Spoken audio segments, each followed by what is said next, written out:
Greetings everybody, this is Trishana. Welcome back to another video, and today's video is about Aunt Jennifer's Tiger by Adrienne Rich. It is a very beautiful poem. It is very symbolic because it's symbolizing the women who are caught in traditional marriages. They're oppressed under the patriarchal society and misogynist individuals. And Aunt Jennifer uses her needlework where she creates these beautiful tigers as a catharsis of her pent-up feelings. So throughout the poem, we can see how Aunt Jennifer, the tigers she creates provides an antithesis to herself, to the creator herself, and how her husband, he captures her. So without any much ado, let's start with the analysis. In the first stanza, it is pretty clear that the tigers Aunt Jennifer creates through her needlework, they prance across the screen. Prance refers to they move in a very elegant manner. They move in a very energetic, exuberant and vibrant manner. And they are compared to bright topaz. Bright topaz refers to the yellow gemstones. And their body is very beautiful. That's why compared to the bright topaz. And they are denizens of the world of green. That is, they are inhabitants of the forest. And they move in a very sleek, chivalric certainty, in a very elegant manner, because they are not fearful of the men beneath the trees.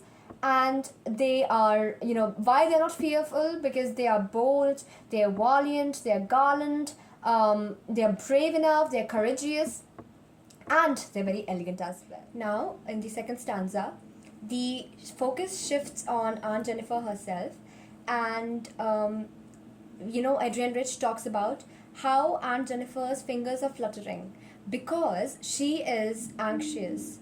She's anxious. What if her husband finds out about her needlework? So her hands are fluttering, her fingers are fluttering, and she's finding even the ivory needle hard to pull.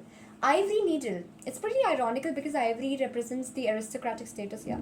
She's finding it hard to even pull on the ivory needle because she's scared of her husband, and the massive weight dawns upon her, the massive weight of the wedding band.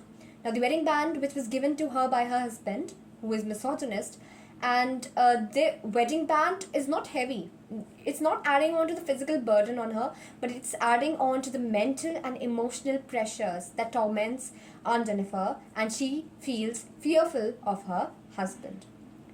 So that's what she's talking about. How the wedding band, metaphor has been used here. Metaphorically, how it adds on to the emotional and the mental burden Aunt Jennifer faces. Stanza talks about how even after Aunt Jennifer is dead, her terrified hands would be wringed by the ordeals she was mastered by. Now, again, even after her death, her terrified hands, transport epithet has been used here because it's not the hands that are terrified, but it's Aunt Jennifer herself who is terrified of her husband. And even after she's dead, her hands would be wringed by the ordeals she was mastered by, ordeals as in all the hardships she faced under the traditional wedding. All the hardships she faced under her misogynist husband and all the oppressions she faced. So it also talks about towards the end we can see how Adrienne Rich has beautifully provided an antithesis between the tigers, the creation and the creator herself. It's pretty ironical as well because, Aunt Jennifer, she created these bold tigers, which will outlive the creator herself. The tigers, of course, even after her death, they will go on prancing by very proudly, very fearlessly, and they are not fearful of the men, and again, they're bold, they're brave. This needlework, these tigers can be seen as a symbol of, it's a symbol, art has been used here as a symbol of an escape from the harsh reality to an ideal world where she can feel independence. She has hidden desires, like, she can independently express her feelings and emotions as well. So that's why it's a contrast between tigers and Aunt Jennifer herself. So, despite the poem being short, one can see how art can be, used as a symbol of silent resistance against what is happening, against the patriarchal society, and an escape and a catharsis of pent up feelings and an escape from reality to a much ideal utopian world. So I really hope you got the analysis. I'll be making more videos for English and even biology as well. So stay tuned and thank you for watching.